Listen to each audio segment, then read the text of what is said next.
ഇവിടെയുണ്ട്. ഇവിടെ കരിഞ്ഞു പോയി ഇല.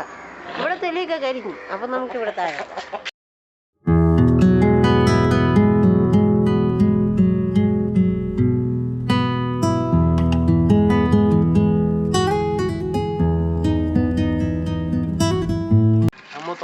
തോണ്ടി തരുമോ മക്കളെ? ഇവിടെ